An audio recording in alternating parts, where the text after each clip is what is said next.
चलिए खबरों की शुरुआत करते हैं, बांग्लादेश की बात कर लेते हैं, जहां चट गांव में हिंदू घरों में आगजनी। प्रदर्शनकारियों ने हिंदू घरों में आग लगाई।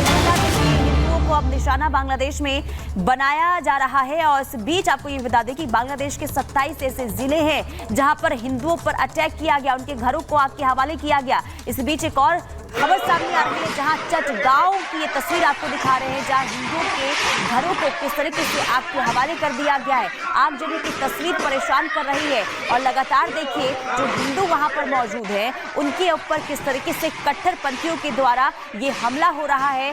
तस्वीर ये बता रही है कि स्थिति जो है लगातार खराब है बांग्लादेश में। और खास करके अगर हिंदुओं की बात करें तो यहाँ पर लगातार देखिए बीते 2 दिनों से ऐसी खबरें सामने आ रही है जहाँ चुन चुन कर हिंदुओं पर अटैक हो रहा है। चटगांव की तस्वीर भी बताने के लिए काफी है कि यहाँ पर हिंदू जो है इस वक्त कट्टरपंथियों के निशाने पर हैं। बिल्कुल पुनीता, आप तस्वीरें दिखाई थी कैसे हिंदुओं पर अत्याचार किया जा रहा है। लेकिन अब बात करेंगे बांग्लादेश में कठपुतली सरकार की, क्योंकि अंतरिम सरकार वहां पर बन चुकी है। मोहम्मद यूनुस को कमान सौंपी गई है देश की।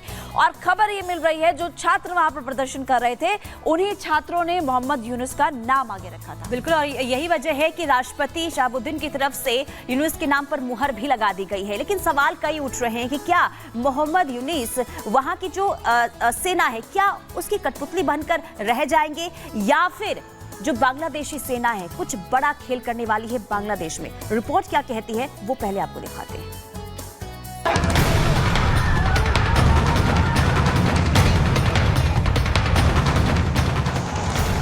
बांग्लादेश में कठपुतली सरकार बन गई। नोबेल पुरस्कार विजेता मोहम्मद यूनुस को बांग्लादेश में अंतरिम सरकार का नेतृत्व करने के लिए चुन लिया गया। लेकिन इसी के साथ ये तय हो गया कि अब बांग्लादेश अगला पाकिस्तान बनने के राह पर है, जहां कहने को तो नेतृत्व लोकतंत्र के जरिए चुने गए नेताओं के हाथ में होता है, लेकिन पावर सेना के हाथों में ही रहती है। मोहम्मद यूनुस बांग्लादेश के अंतरिम पीएम। राष्ट्रपति मोहम्मद शहाबुद्दीन के नेतृत्व में फैसला। छात्र नेता मोहम्मद यूनुस के नाम पर राजी। तीनों सेना प्रमुख की मौजूदगी में मुहर। दावा किया जा रहा है कि बांग्लादेश की अंतरिम सरकार ने पूरे देश पर नियंत्रण कर लिया है और सेना ने बांग्लादेश की स्थिति को कंट्रोल भी कर लिया है। लेकिन सवाल है, जो सेना छात्रों को बांग्लादेश के पीएम हाउस में घुसने से रोक नहीं पाई, आखिरकार उसने एक ही दिन में देश में हालात उन पर नियंत्रण कैसे कर लिया। साफ है कि बांग्लादेश के सेना प्रमुख पर लगे आरोप बेबुनियाद नहीं है, जो उन पर वहाँ की पूर्व पीएम शेख हसीना और उनके परिवार की तरफ से लगाए जा रहे हैं। আপনারা যে বঙ্গবন্ধুর মেয়ে শেখ হাসিনার বিরুদ্ধে বলছেন, आज जो आप लोग बंगबंधु की बेटी शेख हसीना के खिलाफ बोल रहे हैं, आज शेख हसीना नहीं होती तो क्या बांग्लादेश इतनी ऊंचाई पर पहुंच पाता? असंभव। कोई सोच भी नहीं सकता जैसे बांग्लादेश ने तरक्की की है। शेख हसीना के बाद आपका क्या होगा ये आप जाने। ये मेरा और मेरे परिवार के लिए चिंता का सबब नहीं है, ये आप लोग खुद जाने। ये आंदोलन नहीं है, क्योंकि पुलिस की हत्या की जा रही है, निर्दोष लोगों को मारा जा रहा है, मकान जलाए जा रहे हैं, पत्रकारों की हत्या की जा रही है। ये उत्पात है। बांग्लादेश की हालत बेहतर हो, भारत यही चाहता है। लेकिन बांग्लादेश में जिस तरह से पिछले कुछ दिनों में राजनीतिक घटनाक्रम सामने आए हैं, वो भारत के लिए भी चिंता की बात है।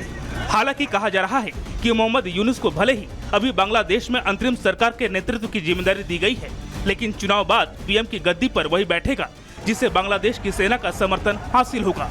क्योंकि कहा जा रहा है कि बांग्लादेश की सेना प्रमुख ही वो प्रमुख मोहरा हैं जो विदेशी ताकतों के साथ मिलकर इस वक्त बांग्लादेश की राजनीति को कंट्रोल कर रहे हैं। और इसका सबसे बड़ा प्रमाण ये है कि मंगलवार को ही इस फैसले पर मुहर लगने से पहले विपक्षी नेता और बांग्लादेश की पूर्व प्रधानमंत्री बेगम खालिदा जिया भी रिहा हो गई हैं। बताया जा रहा है कि पाकिस्तान परस्त खालिदा जिया भी आने वाले दिनों में यहाँ सेना की पसंद हो सकती है।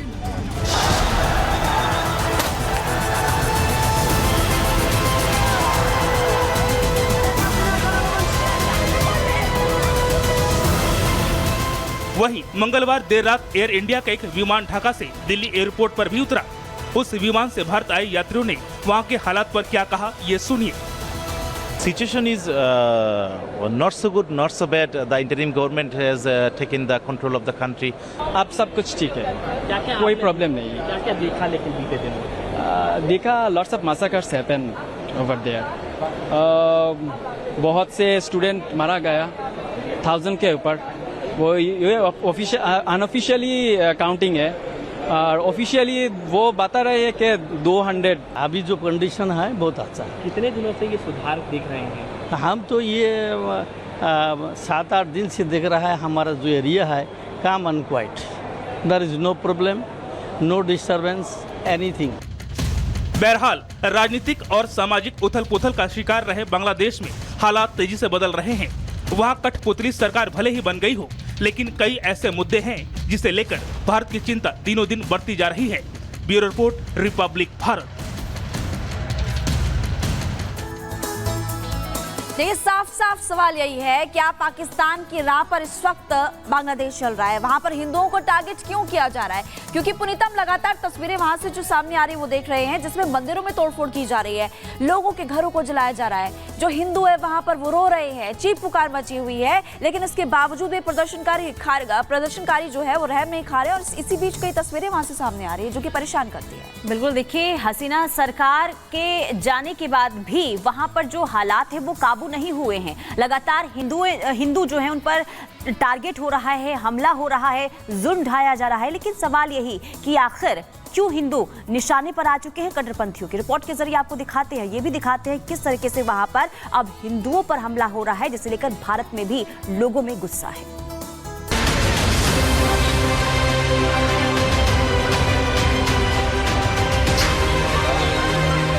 बांग्लादेश में उथल पुथल जारी है, राजनीतिक और सामाजिक भी। शेख हसीना ऐसी प्रधानमंत्री थी जो हिंदू और मुस्लिम दोनों समुदाय को साथ लेकर चलने में विश्वास रखती थी, जिन्हें बांग्लादेशी सेना ने जबरन पद से इस्तीफा देने पर मजबूर कर दिया।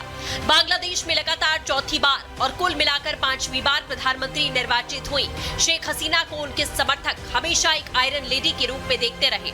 लेकिन अब उनके 15 साल के शासन का नाटकीय ढंग से अंत हो जाने के बाद बांग्लादेशी हिंदुओं का अस्तित्व खतरे में है। बांग्लादेश से आने वाली तस्वीरें चीख चीख कर गवाही दे रही हैं कि हिंदुओं पर किस तरीके से कहर बरपाया जा रहा है। हसीना सरकार हटते ही बांग्लादेश में हिंदुओं पर जुल्म ढाए जा रहे हैं, मंदिरों को तोड़ा जा रहा है, मंदिरों को आग के हवाले किया जा रहा है, कई इलाकों में अल्पसंख्यकों को टारगेट किया गया।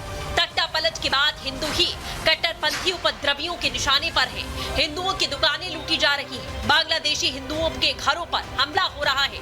तस्वीरें देख ऐसा लग रहा है कि मानो उपद्रवियों की मंशा हिंदुओं को निशाना बनाने की ही थी।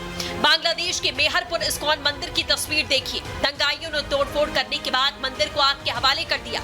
लेकिन सवाल ये कि ये तख्ता पलट तो हो गया, शेख हसीना ने इस्तीफा दे दिया, देश छोड़कर चली गई, लेकिन हिंसा पर लगाम क्यों नहीं लग पाई? आपको बता दें, बांग्लादेश के 27 जिलों में हिंदुओं को निशाना बनाया गया। मेहरपुर में इस्कॉन मंदिर पर हमला हुआ, पंचगढ़ जिले में हिंदू मंदिर पर अटैक किया गया, हिंदू मंदिर में मूर्तियां तोड़ दी गई, चंद्रपुर गांव में 4 हिंदू घरों में लूटपाट की गई, सरदुब्बी गांव में 12 हिंदू घरों में आग लगा दी गई। को अपना विशाल दिल दिखाते हुए बांग्लादेश में रहने वाले हिंदुओं के लिए विशेष व्यवस्था के साथ द्वार खोल देने चाहिए। शेख हसीना के नेतृत्व में धर्मनिरपेक्ष आवामी लीग सरकार जब सत्ता में थी तब भी हिंदुओं पर उत्पीड़न की खबरें आती थी।